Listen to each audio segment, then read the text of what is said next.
We would like to welcome to the podcast a new sponsor for 2025, HRO Adventures. Rusty and Jackie run the ultimate outdoor adventure location outside of Coulee City, Washington. Rusty provides world-class guided mule deer hunts, guided or DIY pheasant hunts, and other upland bird hunts too. If you have a special occasion coming up, a special corporate outing that you would like to set up, or a place that you would like to do your own private group training, give Rusty a call today. He specializes in the custom experience. Everything from hunting to bird watching you can find at HRO Adventures. Look them up at HROadventures.com and HiddenRanchOutfitters.com. Tell them Dave sent you. Welcome back, everyone, to the HRO Adventure Podcast number 10 as we continue part 2 into the fishing segment with Rusty Hunt and WDFW biologist Eric Braaten as we discuss Rufus Woods and Banks Lake and much, much more on the east side, so stay tuned. The Snoqualmie Inn by Hotel America is the perfect location to stay at when visiting the Snoqualmie Valley. With 99 guest rooms, the inn can accommodate travel sports teams and seminars in addition to valley visitors. Enjoy the breakfast buffet, fitness center, and indoor pool before starting your activities.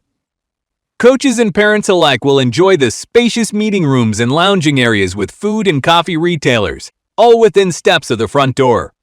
Use promo code SNOWPOD for 12% off. Teams contact Lori Hay for reservations and discounts. Make the Snoqualmie Inn part of your stay. And don't forget to use the promo code SNOWPOD, that's SNOPOD in all caps. We're here with Eric Braaten from the Washington Department of Fish and Wildlife, WDFW. And Eric, it's been great visiting with you and talking about what you've been doing, what you do for the department, and then the turkey hunting. That was super interesting. But one of the things, and this is just because I know you so well, you are a walleye fishing fanatic. Over the years we've taken deer pictures and hunted together and different things. And I see your walleye pictures and I chuckle every time. I mean, how many walleye teeth do I really need to see? But every picture, I have no idea. Are you on the water or is this back at the house? You've gotten really good at taking those walleye pictures. So tell us about the walleye fishing. Yeah, so it's been a fun ride. The walleye bug, I caught that from Gordon years ago. He took me down on Rufus, my first trip, and proceeded to kick my butt. And he caught 14 fish. We were jigging in the January, so I think he was kind of seeing if I was tough enough to even fish with him. A. B, he wanted to see if I could even do it, and I finally caught one. So it's 14-1. I think is what the end result that day was. It's the score, huh?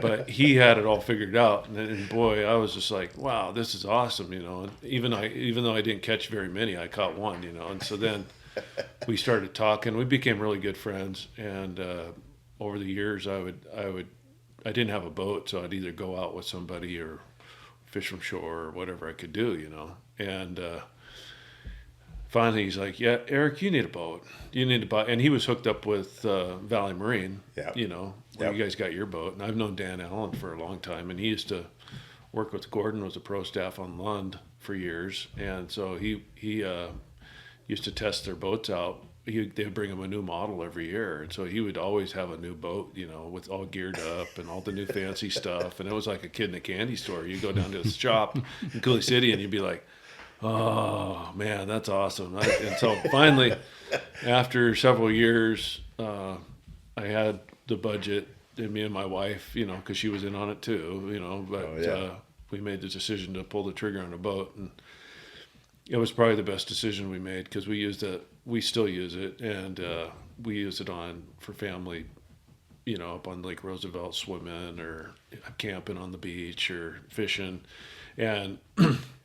Then he's like, "Well, now you need to do our tournaments." And so then I started doing the tournaments, and, and all that. And then, I had this new boat, and I'm like, well, it's just sitting outside, you know. And I paid all this money for this boat, and I said, I don't want to pay for storage. And he goes, well, I just built a shop, and you should build a shop. And so Gordon cost me a lot of money. But I got his contractor built a shop on my property, and I put my boat in the shop, and that's where it's been. So, I taking care of your investment, you know. Is It still runs great. And Is that where you do your Facebook stuff Yep. from by the stove Yep. and stuff in Yep. there? That's your shop? yeah, Looks like a neat place. I have a buddy that he hooked me up. He works with PD, but he hooked me up, helped me get Wi-Fi down there and all that stuff in the shop. It's a neat and background and stuff when you're doing your shows. But the walleye stuff, being on Banks Lake, it's a fun fishery, and then you have Rufus Woods and Lake Roosevelt right there in Grand Coulee. So I mean, it's if you don't catch walleye, you're missing out. I mean, it's really a fun thing to get especially and even the bass guys, they're like, you know, they throw their fish back, but they like eating walleyes. So if they catch a walleye, it's going home and being made into fish tacos or something, you know. So so everybody loves walleye, especially as table fare, but you know, and it's pretty phenomenal. But I started the Washington Walleye on Facebook mainly just to kind of help the efforts with the tournaments, but also educate, you know, because Gordon did it with me, and I'm not by any means an expert, you know. I'm learning. I'm always learning, but that passion that he had with it, I kind of got that bug, and that's why I do the Facebook group, and we got 5,000 members on it too. That's pretty cool. And we have a lot of people share their experiences on the lake, and we try to keep, you know, the new information updated, and so. And I'm doing all this in my spare time. Yeah, your spare time, right? Which apparently I have a lot. So when my wife hears this, you know, I'm probably going to be in the garden. I think I just, but, or doing some other things. But no, the walleye fishing's been awesome. I have really enjoyed it. And then I've had Max Lures came out and they said, hey, we want you to, because I ran into Bob Loomis. He's like, hey, you want to help me put on a seminar? And so I did a seminar one year, and that's how I met kind of Dwayne England. Oh, through Bob. Through that. Oh, gotcha. One of the kokanee seminars up on Banks Lake, and I was there doing a walleye seminar. And so, you know, talking about fishing and hunting, that's really tough to do. I mean, it's like I could talk your ears off, you know. But so doing Max Lures Pro Staff stuff was kind of a pretty easy fit, and then, you know, helping out with the tournaments and stuff like that. And so it's just been kind of a fun ride so far. So, and they just took advantage of me because I'm on Banks Lake, and so they'd come up and jump in my boat, and we'd go fishing and stuff, and, you know, get some video. And I got to get into the product development and all this stuff, and then that's led to now I'm a product tester for Pure Fishing out of Iowa, owns Berkeley and a bunch of different companies. And that happened through all kinds of different avenues, but I got called to, because all their waters froze one year, and Rufus Woods wasn't froze, so they said, hey, we're going to send you out some crankbaits. We need to know if these things will still work, and this, you know, they wanted certain things. And so it was like a critical thing, and so I went out and they said, you need to catch fish on them. I'm like, it's January. Do you want me to catch fish on crankbaits? And I went down there and I caught fish on crankbaits. You did? And I got the information they needed, and I got it back to them, and they were all impressed. They're like, wow. Oh my gosh. And so we ended up, they made me a product tester. So now I get all kinds of fun stuff in the mail. I got fishing rods and reels, and I got tackle boxes and all kinds of fun stuff. So what are you using for walleye? Right now, the fish are moving shallow. If you're fishing Banks Lake, I'm looking at the Roosevelt, map they're here. a little deeper. Okay. But things in the spring, the fish normally will move shallower because that's where the bait fish will go. So as the water temps warm up in the spring, you're going to want to fish pretty shallow, in that 12 to 15 foot range or shallower, depending on what you're looking for. If you're a tournament guy, you want to go shallow as you can, because those big females are right up in the shallowest stuff, 2 to 3 feet, 4 feet, 6 feet. Wow. They're in shallow where the water's warm. That's where all the minnows are. All the fry the last year's hatch, that's where all they're at. And then you got walleyes are predators, so they're fishing current breaks, weed lines, rocky points. They're fishing ambush spots, so you're kind of fishing for that trigger, that area. So you want to go through the ambush, basically, right? Yeah, And get grabbed. Yeah. So you can use crankbaits, swim baits. A lot of guys are using swim baits nowadays, and baits have changed over the years. I mean, I remember when it was just night crawler and a hook, Right. and a spinner, and that's what Right. you used. And you can still catch fish on that today. And then now working with Max, they've developed some smile blades and different products, and different techniques using their products. And so Right. there's the slow death hook, which is kind of revolutionized how crawlers spin in the water, and it kind of mesmerizes walleyes. And the slow death hook has probably caught more fish in the last 10 years than any other, So if it was me right now, I would be using like a 2 to 3 ounce, or maybe probably a 2 ounce bottom walker, a leader with a smile blade, a couple of beads, and a slow death hook with a night crawler on it. And I'd probably catch a lot of fish using that setup. So chartreuse is always a standard, go-to color for walleyes. Any color as long as it's green. Right.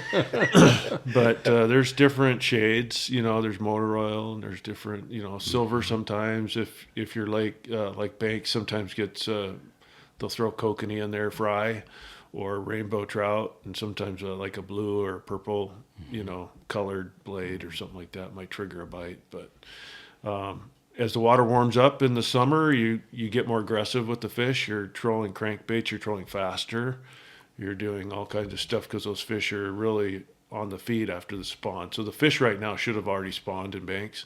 So they're on a kind of they're kind of in this, they're kind of recovering from the spawn. So the males are just eating, Right. because they don't really do anything. The females do it all, and so it takes longer for them to recover. But looking at the pictures from some of the fishermen, they're catching some decent males and females, and so the spawn's, I'm pretty sure it's over just from what I'm seeing. And so the post spawns bite. Usually late May and June are really fun months to be on Banks and other lakes, because that's usually when the fish get hungry again.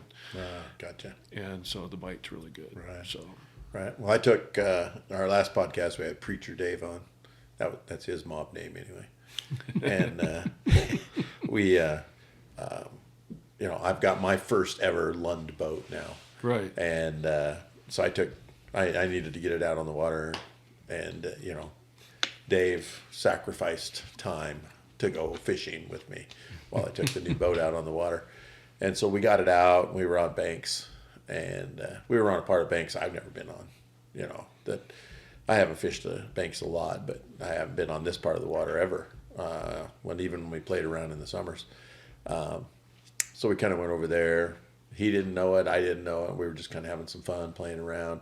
Started playing around in the shallow water. And next thing you know, we pull up a 22-inch walleye. And was he excited. How shallow? Do you remember? I think we were in 12 feet. Yeah, so it's pretty close. Yeah, you were pretty close. That's what I was listening. See, that's Gordon. That big walleye taught me all this stuff. I know nothing. It's all Gordon. I give him all the credit, because I've learned some things not to do. Yeah. Trial and error. Trial and error. I got books of That what was not to dumb. Don't do that again. Well, Preacher Dave's teaching me that, you don't just break it off when it gets stuck in the rocks, that you do have a trolling motor, just back up. Right. And so he's been teaching me that here the last couple weeks.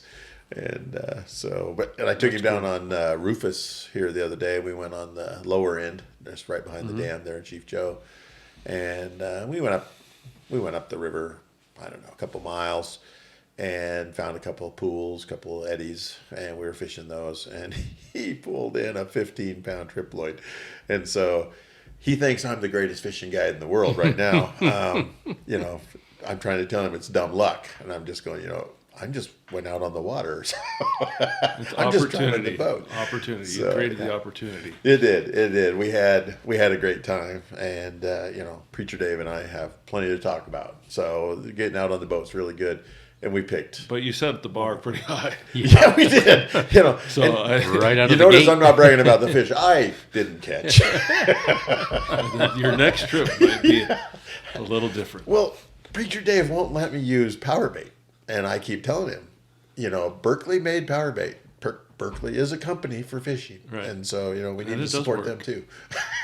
And he goes, yeah, no, we're not using that. He hands me a wedding ring. There's some standards. Guys have some standards. But when you're a guide, you'll take a little bit of that power bait, rub it on whatever he's using, and if he catches it, then yeah, Okay. it's a power bait. That's about. It's the scent more than anything. Yeah. And so anyway, he teases me about that.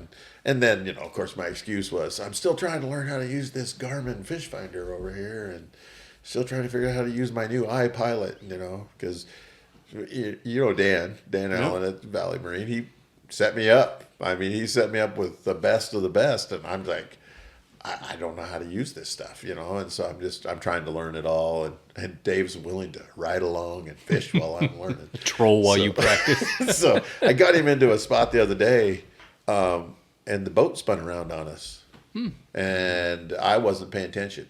I was looking at everything else, and we got into a hole, that went really deep on us around one of the little rocky islands out there. And so I'm looking at him going, okay, well, we're way too deep here, No wonder my bottom walker's pointed straight down, And I'm like, okay, well, I'm looking at the fish finder and everything else. And then all of a sudden I'm going, wait a minute. And I'm looking at the speed of the boat and everything. And I'm going, what is happening here? And the boat just turns. And we turn all the way around. And I never touched but we were in one of those eddies. Yeah, right? they're tricky down there. And it was, I'd never seen them on that end of the lake. I've never there's fished a few down there spots.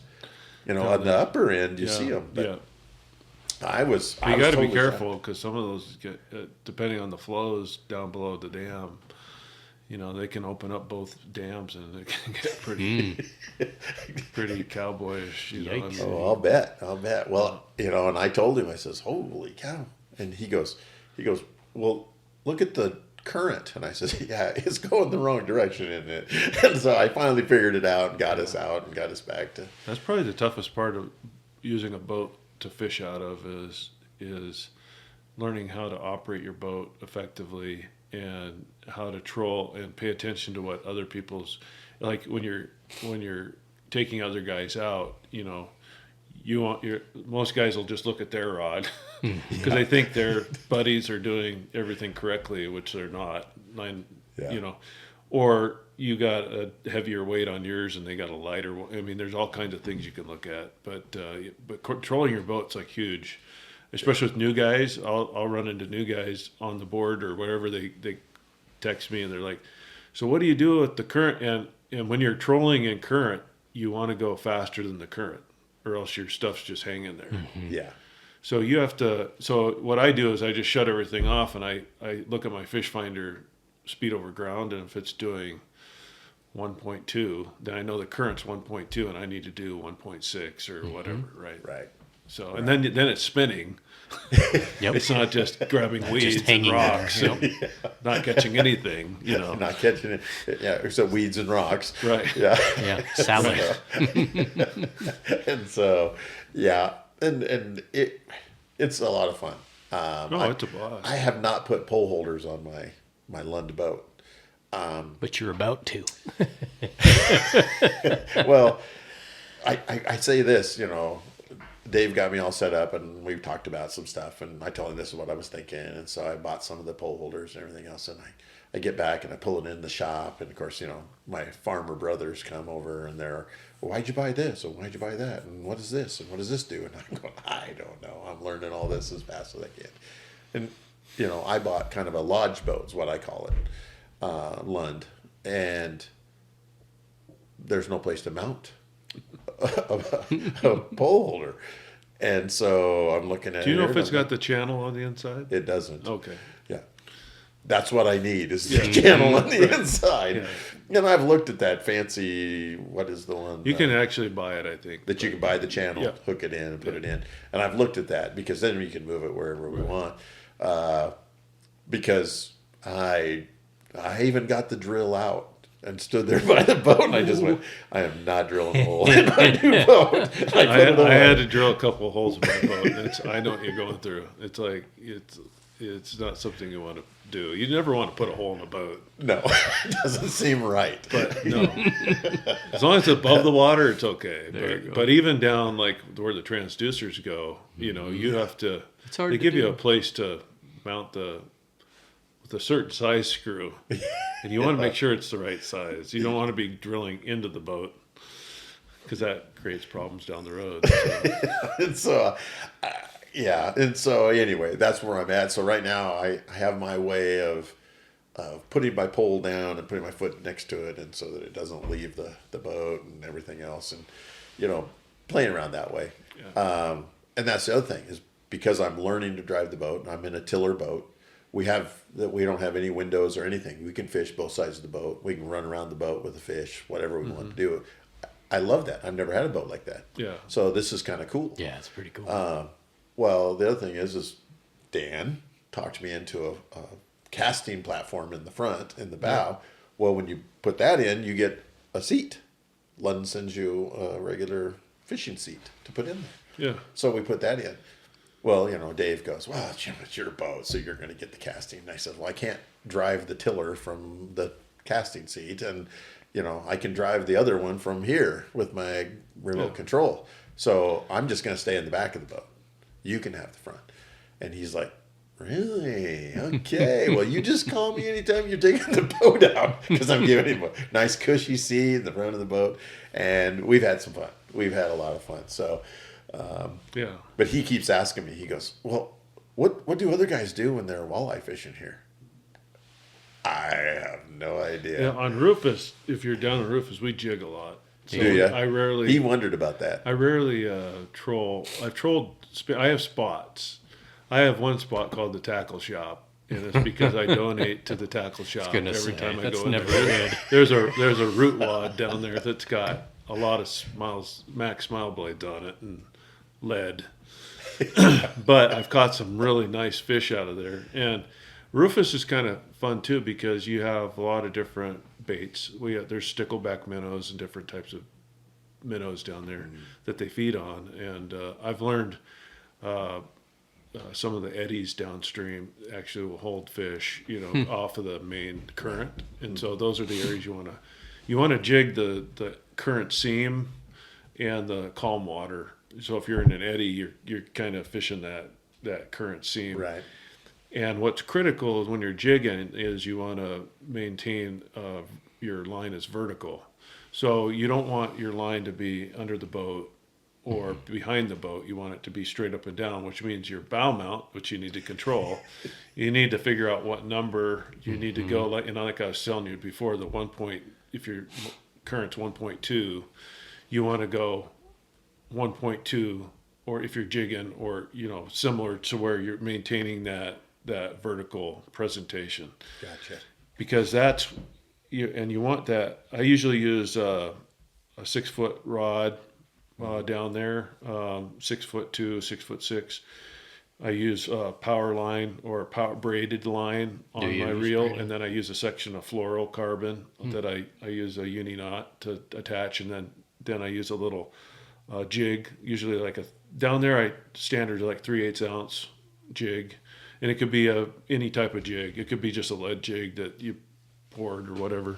And then I usually, to start things off, I'll just put a night crawler on the jig, on the hook, and let it sit off, and I just jig a night crawler. And that's like the simplest thing you can do. And you'll catch trout that way or walleyes. But when you do that vertical, you're dropping it straight down, and you want a heavy enough jig that you can feel the bottom. You don't want it to feel like an anchor. You just want to be able to feel the bottom tap, and you get in a habit of just kind of feeling it hit the bottom once in a while, and you want to maintain that vertical. And what happens is those walleyes, they can't really see down, they see up. So they're on the bottom in the current, just kind of laying behind some ripple of sand or rock or something. They're just laying there. And if your bait's kind of going like this right above their head, and they'll just kind of go, and you'll just feel it with that braid. You'll just feel and I tell people this in my seminars, is if you were to tap the back of your hand really light, that's what the bite feels like. It's not like tap, tap, tap. It's just one little dink, and that's what a walleye bite feels like on a jig. And so you'll be sitting there going, dink, and you have to learn how to set the hook. And I now, years of doing it, it's like automatic. But to become a really good jig fisherman, whether you're in the lake or a river or stream, you fish it different. In banks, we hit points, Right. and we toss jigs out. But it's the same thing. You're just kind of feeling that bottom, and you feel that tap. So, yeah, there's a lot to it. There's a lot more than you think. Trolling's the easiest way. And I tell people, I say, well, who's trolling? They're the ones that You're looking. have a little bit of a belly, because they don't do much other than eat, cowboy hat. have snacks. And the guys that are jigging, it's a little exercise. It's not a lot more, but they might be in a little bit better shape. But like bass guys that are just, they're in really good shape. Yeah. Well, I did see a video of you jigging. And you weren't jigging straight up and down. You were doing the dance and the bob and the weave. And I'm going, that's how you jig? I've never seen anybody jig like that. But somebody, I think it was Bill took a picture. Well, I think it was a Max Lures flutter snap. We were using a lead jig in it's like a little fish they make, and you kind of you have to really snap it. Oh, okay. Kinda, probably in saltwater fishing like you're used to, Yeah, plus the currents we're fighting, but you put some use the action to it, right weight, like a half ounce or 3/4. I use a lot of 1/4 ounce, just because it's smaller, it fits the profile of what they're eating. They're eating perch in the fall, and man, it's fun. It's just when they hit that. I've caught my biggest one out of banks was 11.76 pounds, and that was 32 inches, and that was on one of those in the winter. It was a big fish. Yeah. Well, Preacher Dave caught that walleye, and that was so much fun watching him bring it in and the fight and the whole thing. The triploid, I think I'm stuck on the bottom. I said, no, I think you got a fish. And he's like, really? And pretty soon you can see it roll, and he's like, oh my, that's a big fish. And I'm like, yeah, that's a triploid. Yeah, I think most of your smaller fish will fight harder. A smallmouth by far and by none is probably the hardest. Probably the hardest fighter. Yeah, I mean, you absolutely. catch those too down on Rufus at times. Now, do you ever catch the whitefish? Yep, lots of whitefish. Because they do that in the ice. That's what they're catching in the ice. Yeah, but you can catch them all year, and a lot of the Ukrainian fishermen that come up, right? They love whitefish, and they use a lot of cocktail shrimp on like a little hook with a weight, and they just kind of drop it down there and just wait for the tap and set. Pretty simple. You can actually use blade baits if you want to stay warm in the winter. Something a little bit more activity or something there. So there's other ways to catch them, but they kind of. I think that's the largest population of fish in banks is whitefish. Really? About 80% of the biomass in Banks Lake is whitefish, from what I've been told, and they feed on the plankton or the whatever's in there, and they kind of compete with the kokanee that they used to plant in there. So, but there's just I don't know if it's because of the way Banks is made with the water coming out of Roosevelt and going through the system that it's really. But talking to the guys that like whitefish, they think it's one of the top lakes in the state, and there's some really big ones in there. They used to catch like 5-6 pounders out of there, and they use them. They smoke them, pickle them, eat them. They do everything. They're kind of a bony fish. Yeah, they're pretty bony. I don't mind them if they're cooked a certain way or something, but it's not. I'd rather have a walleye. Yeah. Well, far by none. The only whitefish I've ever caught was Palmer Lake. Oh, We would catch whitefish out of Palmer Lake, and that was the only time I ever saw. I ever had a bird grab the fish that was on my hook. Oh wow! And we had a bald eagle come down and grab a whitefish off my hook. I still had it hooked, and but yeah, it came right down, scared me to death. I mean, did you fight him or did you open the bail or what? Give him some line? No. Or you just I jerked it back. Yeah. And, and so was there anything left? Not a lot. He really didn't want to let go, or she, whichever it was, didn't really want to let go. But there's a lot of eagles on Roosevelt. You'll see them come down and grab fish all the time. Oh, really? Yeah, it's awesome. There's a lot of bird watching down there. Yeah, so I told you get a raptor problem in this area. Oh yeah, well, there's a lot of neat stuff they, out there. They got the pay for play fish behind my place there, and of course I deer hunt around that a lot. And there's a nesting pair of bald eagles in there, and so I see those bald eagles all the time. The prime real estate down on Rufus by the net pens. I mean, it's like the San Juan of real estate. Yeah. And there's eagles in almost every nest. I mean, they're spread out there, but there's a lot of eagle nests right there. And then there's so many eagles that they've spread out. They've had to nest away from Banks Lake and Rufus because there's less and less habitat available. There's just so many eagles. Yeah. So but because we have a rich area, you go up on the reservation, you go to Omak Lake or McGinnis. There's lakes all over. And there's all kinds of trees for eagles to nest in. But that pair that's back there behind me, that on those private lakes, I've been sitting there waiting my time for deer to walk by, and I'm going, okay, that's really got to tick the fisherman off, because I've watched it go down and pick up a really nice, trout and take it up and sit up there on the rock and just eat it, and you're just, and they eat so much that they can't hardly fly, They kind of got to jump off the rock and get a good. I feel like that fishing sometimes. I feel like the more night crawlers I go with, I'm just feeding the fish. I'm just feeding the fish. Yeah, it's no different. It's like we're putting these trout in here for the eagles. Yeah. Well, and there's a couple of golden eagles that down in the rocks down on Banks. Yeah, the golden. Do you see them up north on Rufus too? we have. They're more of a cliff nester, and so you'll see them in the similar overlapping habitat, off Rufus, but they do compete for similar food sources. Their eagles are more of they'll go out and pick up small game and different things, and they're really awesome to see. I think they're so big. Yeah, they are so big. Yeah, they are so big. I mean, when you see one, you're like, and doing the grouse surveys and stuff, I'd be out there early in the morning, and it's just getting daylight. I'm like, oh, there's an eagle sitting there waiting for the grouse to wake up. I mean, they eat a lot of different things, but I think they used to eat. When they put in Chief Joseph Dam, they did some studies where they looked in bald eagle nests, and the number one food source, I believe, was fish. The second was chukars.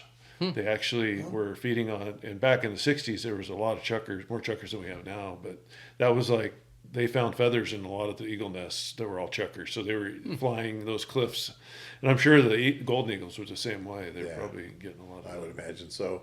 But it's not uncommon, for see a golden eagle on a dead cow. Oh, no. You don't see the bald eagles as much. They'll still come in on a dead cow too, but the golden eagles will come in. They own the place. Yeah, I take a ton of pictures, and I'm surprised. This area has got just a ton of wildlife. Yeah, if you're paying attention. Oh, that's why with the bird watchers, right, for your adventures. I mean, there are some neat flying things to see out here. Well, and then somebody clipped one of the groundhogs. I call them groundhogs. On the dam there at the south end of Banks, and there's 3 turkey vultures, 2 of them sitting on the guardrail and 1 down on the deal. So you knew it was they were taking turns coming down on the dead gopher. So those aren't fun animals. I had a sick one once. And that's the other thing. A turkey vulture? In my job, I would take stuff to the rehab. Oh, really? You're the one they'll call, huh? Yeah, well, I'm the only guy in town. And so I'd get weird calls. Not one day I said I have a vulture in my yard. Can you it wasn't feeling good. Apparently I ate something it shouldn't have. Which sure.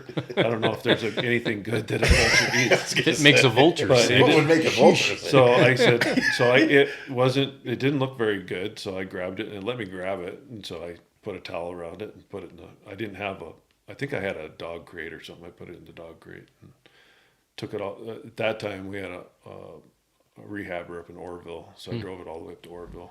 Oh.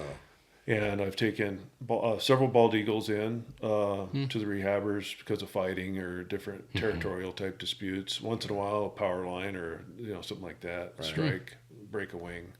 The weirdest one was a blue heron. I couldn't fit the blue heron in the bird box or the dog crate, so I had to put it in the back seat. And so I'm driving. I'm hoping this thing doesn't like poke me in the back of the neck. Yeah. But I'm driving up to Orville with a sick blue heron, and I get about. I think I must have been almost to Tonasket, and I hear this hacking up in the back of my seat. Ooh. And there was this god awful smell. And I think he puked up a frog or something. Then I look back there, and I swear he had like a grin on his face. Like, I feel better now. I was so mad. That truck still smells. But yeah, we got called for all kinds of stuff. Wow. Yeah, it's just crazy all the stuff I've done. Yeah. Well, for people that are thinking of doing some fishing on the east side here, I was just looking at some numbers with the walleye and stuff, right? The right timing of the month and coming into June is coming up. What are some good places to hit as far as the lakes? We mentioned Rufus and Banks. Yeah, Rufus and Banks are good. Fort Spokane up on Okay. the Spokane Arm is pretty good right now. A lot of fish coming out of there. Okay. A lot of smaller fish. If you want like fish for the freezer, there's a lot of fish up there. A lot of guys will catch. There's just a ton of fish in Lake Roosevelt's just a 128-mile reservoir. It's just huge, and so you have parts of the reservoir have different age classes of fish.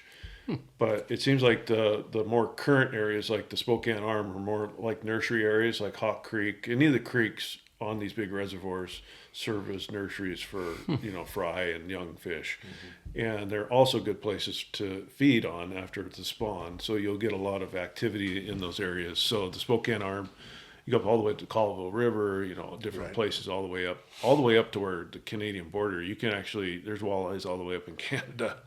Up in there. And there's a couple places out in Northport. There's one place we called the Meat Hole where you basically just go out there and drop your line down and you don't catch a fish. I mean, it's pretty easy. And the guys fill their freezers up, just in one spot. So, but yeah, if you venture out on different lakes, but, if you're into trout fishing, you can't beat Rufus.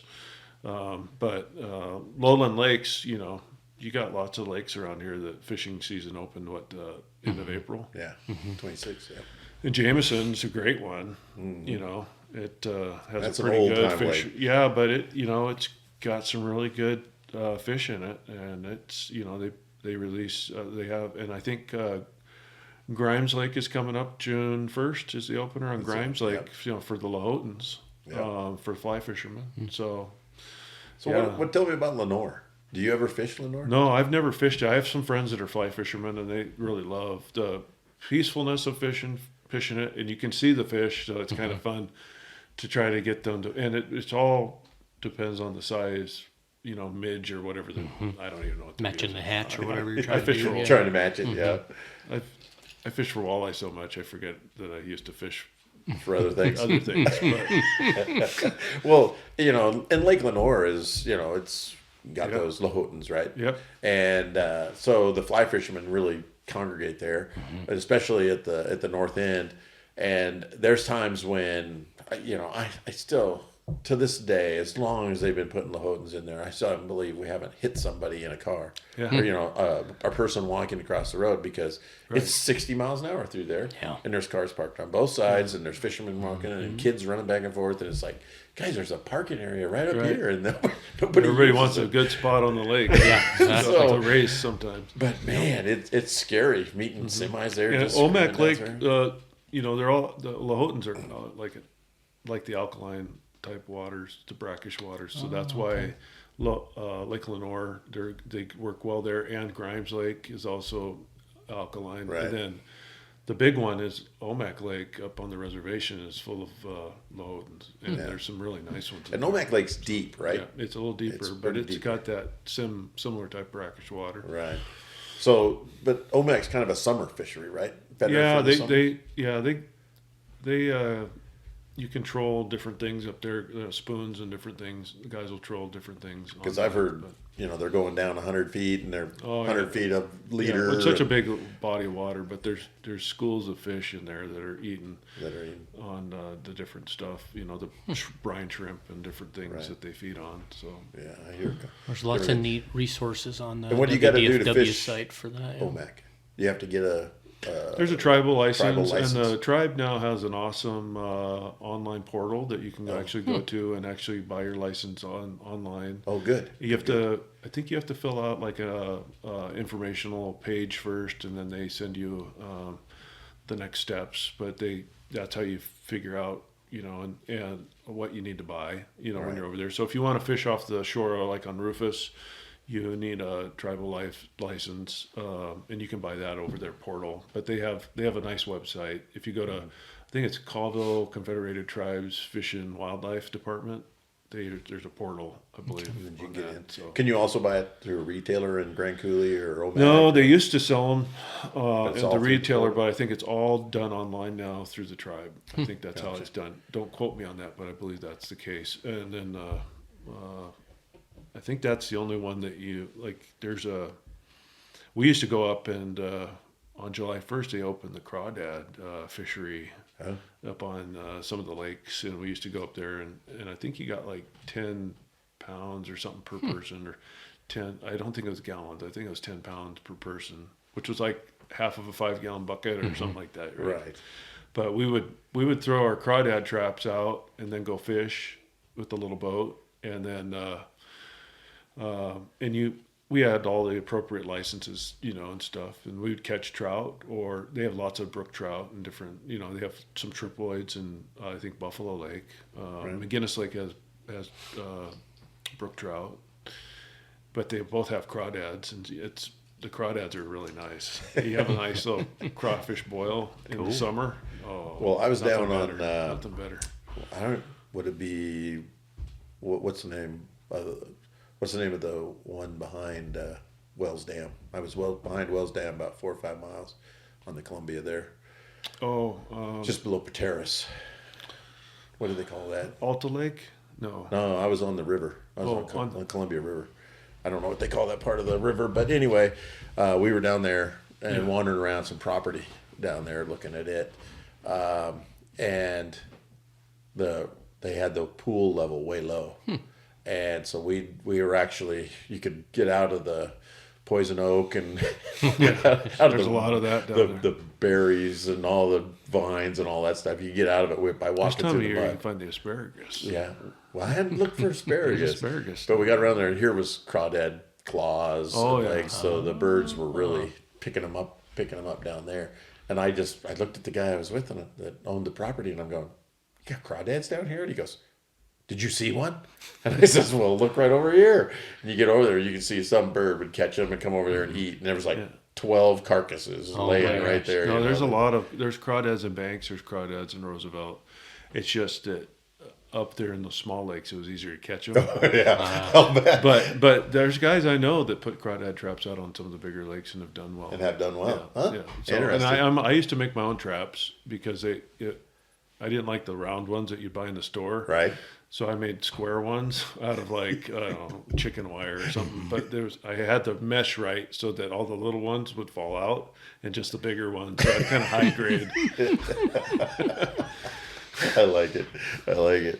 Well, that's pretty cool. Well, Eric, one of the things that I also want to touch base on a little bit with you while we have you here is the regulations. Yeah. And one thing about the regs, they come out in May every year. Yeah. They get approved by the council, the commission in April.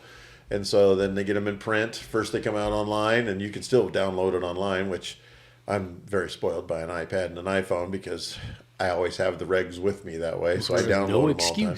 Right? I have no excuse. Yeah, nobody has an excuse for not having the regs. Mm-hmm. But one of the things about the regs I thought was kind of neat, and especially having you on today, was the picture on the front. There's always a competition they always have a photo contest to put a picture on the front.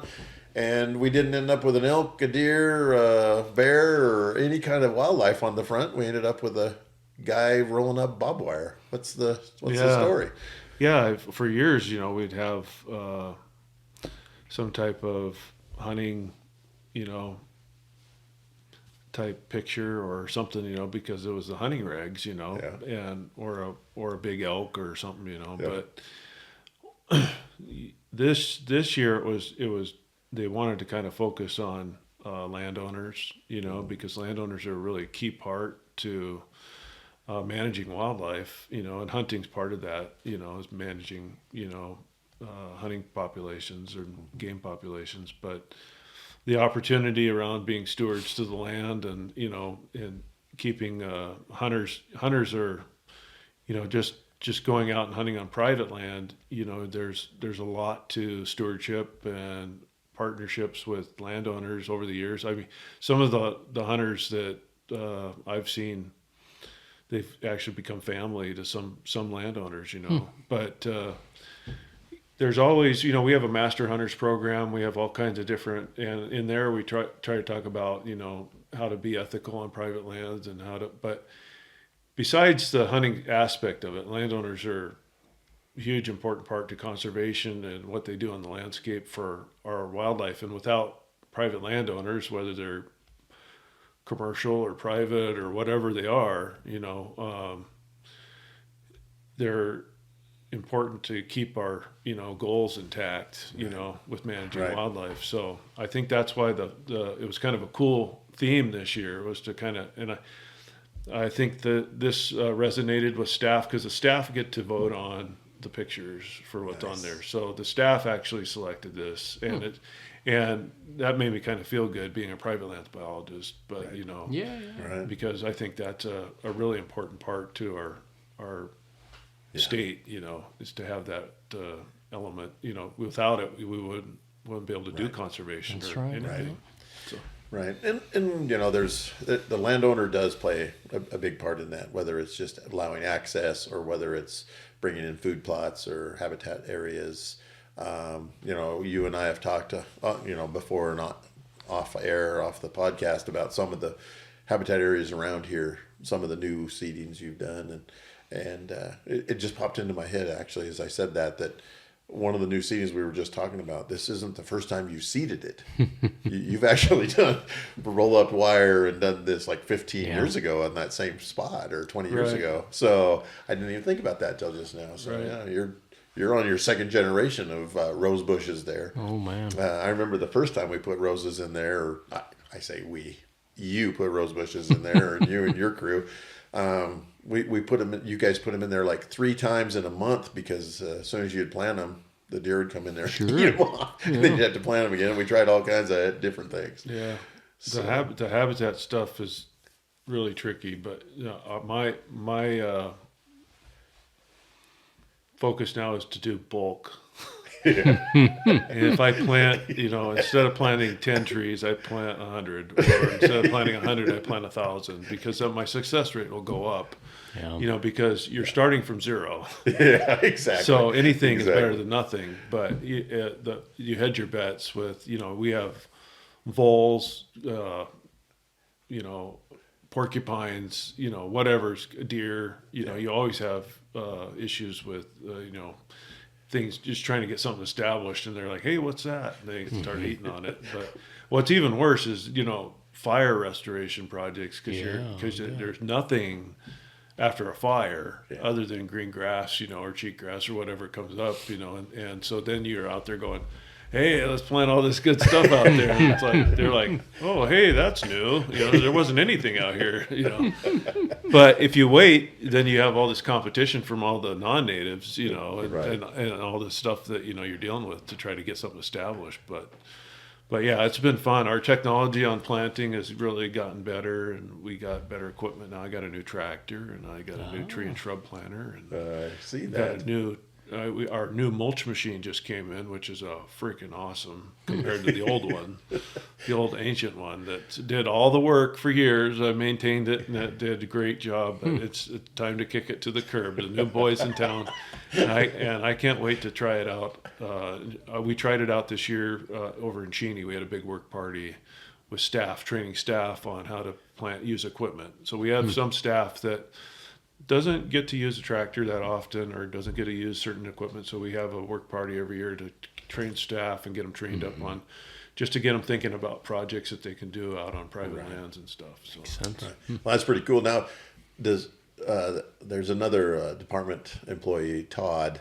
Does he have the same position as you in Yep. Lincoln County? Yeah, he's now a manager. He's now the supervisor for Region 1. So he's basically supervising a bunch of biologists now. Okay. But he still does the work. He still has a work to do, like he would do before. He's not just driving a desk. Right. No, he's He just has actually additional out duties now. Yeah, Well, Todd's a great guy, and Todd known forever and ever. And you mentioned Don Garrett earlier, and I've known Don for a very, very long time. And, of course, Don's moved on now. So, but Todd's just a great guy, and he's got me in trouble at a couple of benefit auctions in the past and stuff. And so, but I did see pictures of you and Todd were doing the tractor and the equipment. That you guys worked that together up at Cheney with that crew. That was a pretty good deal. the main reason is because we're the old guys now. Yeah, there you go. And we've done it all, and nobody else has that information, and so we're kind of stuck in providing that aspect to those new employees. What we've done in the past and learn from our mistakes. We have a YouTube generation now, and the YouTube generation wants those answers quick. They don't want to go down the road of hard knocks, and it's our job as old guys to say, no, it's okay to make mistakes. It's okay to try things. It's okay to do that, because that's how you learn. Yeah. And so I love the work party aspect, because we can actually get out there and trial some stuff or ask them, well, what would you do? Right. And not give them the answer, but give them maybe some options, or something. Yeah. But, That's pretty cool. That's pretty cool, because Todd's putting in a lot of plots. I mean, I've seen over the years him putting in a lot of mulch, a lot of plastic down. Yeah, we're getting smarter too. We're not doing as much work as we used to do. And that's the other part of it. The equation is that you want to learn from what you're doing wrong, not keep doing it. Well, and I've tried to do my own habitat plots, as you know, and I pick your guys' brains all the time. I'll run into Todd at North 40 or something, and I'm at the Safeway in Davenport or something, and I'll go, so Todd, did that really work? No, that did not work. But it didn't work for me neither. It's no different than wheat farming, because there's wheat farmers that are watching other wheat farmers, and they don't start their tractor until you start yours. I'm sure there's So all if kinds you're of if you're a bad stuff, wheat farmer and you're doing stuff wrong, there's somebody following you doing the same thing. But there's actually good wheat farmers out there that you're like, okay, we're not doing anything until okay, now it's okay. Now it's okay. And really what that means is that it's all about timing. It's all about moisture. It's all about lots of little things. And the older you get, you have that short list of, okay, it's got to be fitting these things before we even spend any time doing it. Yeah. So, I remember you and I wanted to make an old water well, give us water. And next thing I know, here comes Dad with his rifle, shooting holes in the side of our cement. Now your pipe will fit. Yeah, okay. we didn't have a hole saw for the pipe, the concrete that size. And I'm like, well, how can we do this? And your dad's like, well, I could shoot it. And so I'm like, really? And I think he had the 300 Ultra. It's 375. 375 H&H. Yes. And I outlined the circle, and we got back, and he shot holes into that cement tank, and it wasn't as pretty as I drew, but it was. Hey, we got the pipe in, and we sealed around it. We got it all done. And I think it still holds water. I think it's still holding water today, actually, and it's been at least a decade since we did that. Yeah. So But would I do that again? Probably not. Probably not. I think I would have gone and bought a concrete ring with a hole in it down at Bridgeport there. Yeah, Godsby's, and just said, hey, you got something, and just lift it off and put the other one on. It probably would have been easier. But we wouldn't have had this awesome story today. This is true. That's true. Would have never. And your dad's a pretty good shot, so. Yeah, we'll give him that.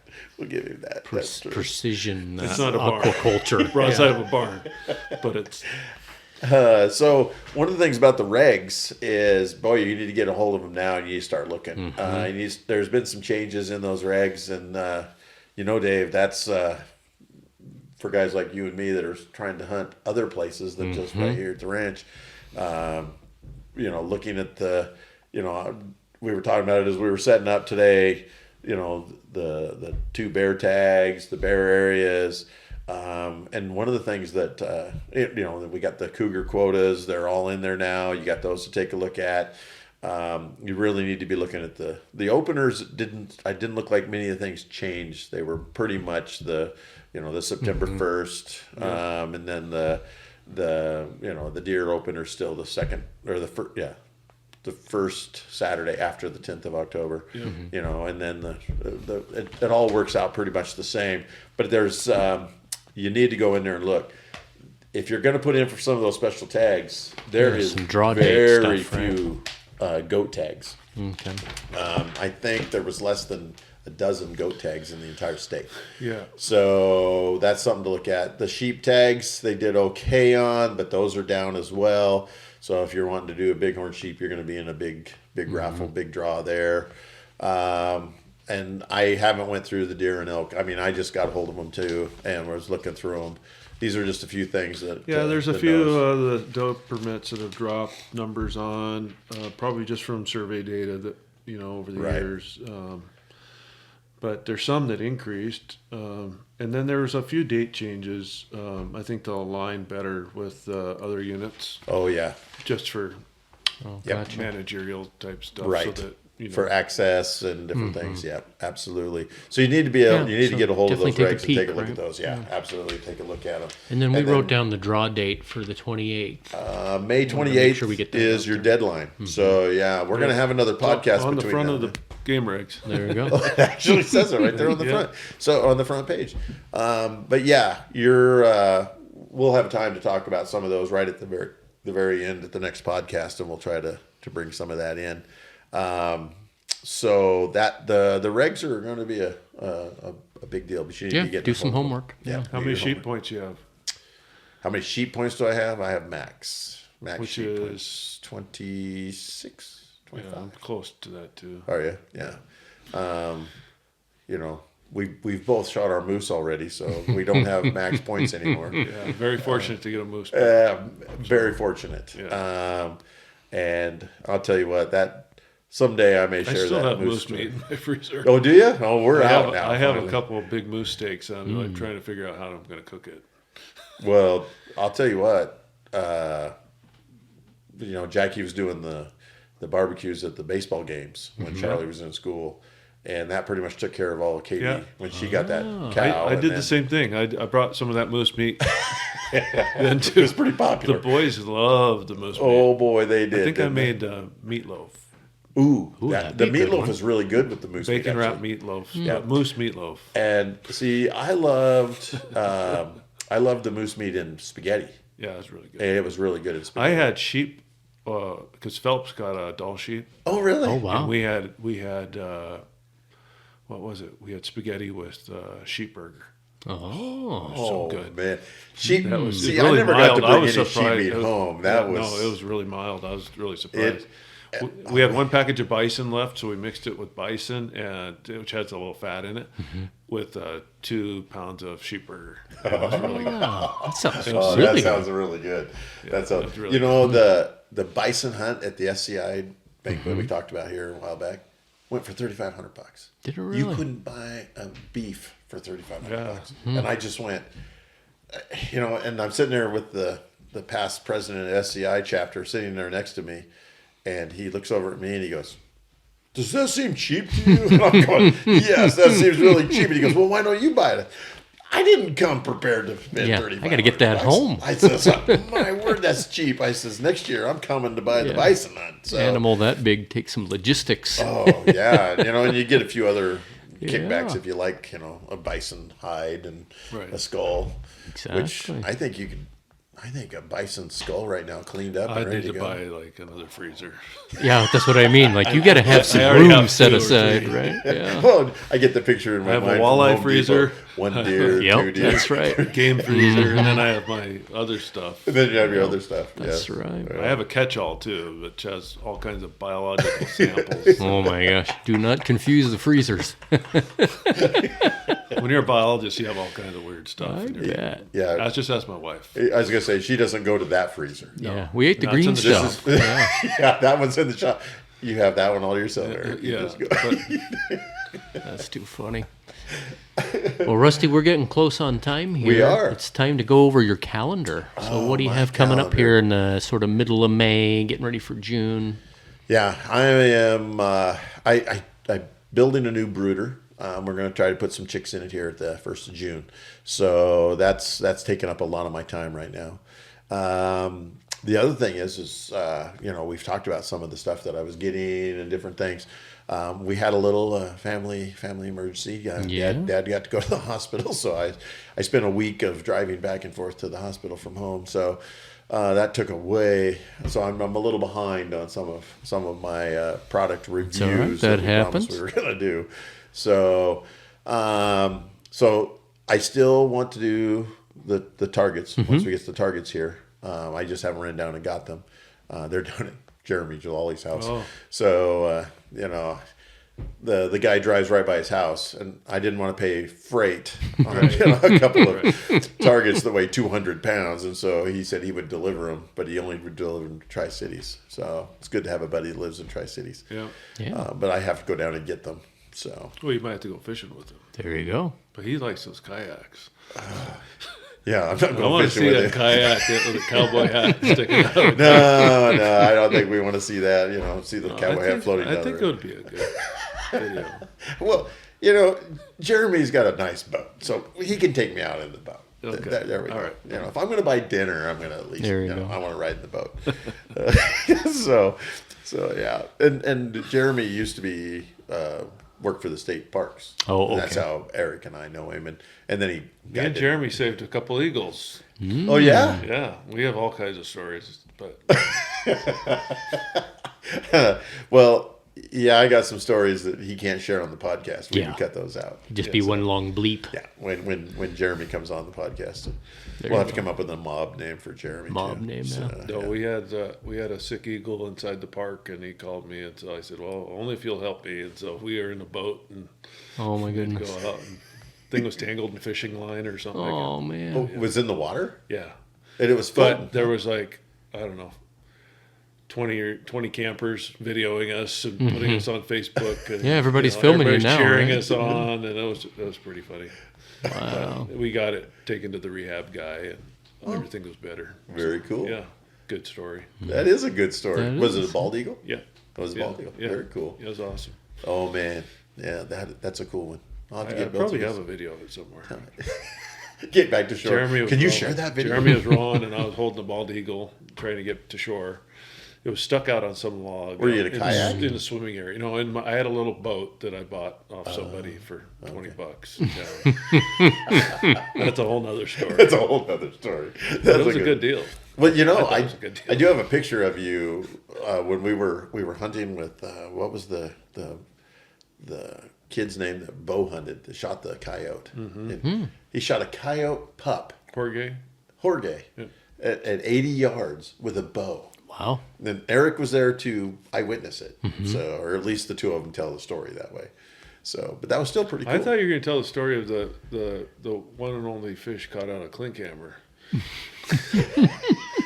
No, that would be a good one too. But no, I have a picture. We were deer hunting, archery hunting with Jorge, and I'm sitting there and we're glassing and looking around for deer and everything. And it's 1st of September and it's hotter and hot.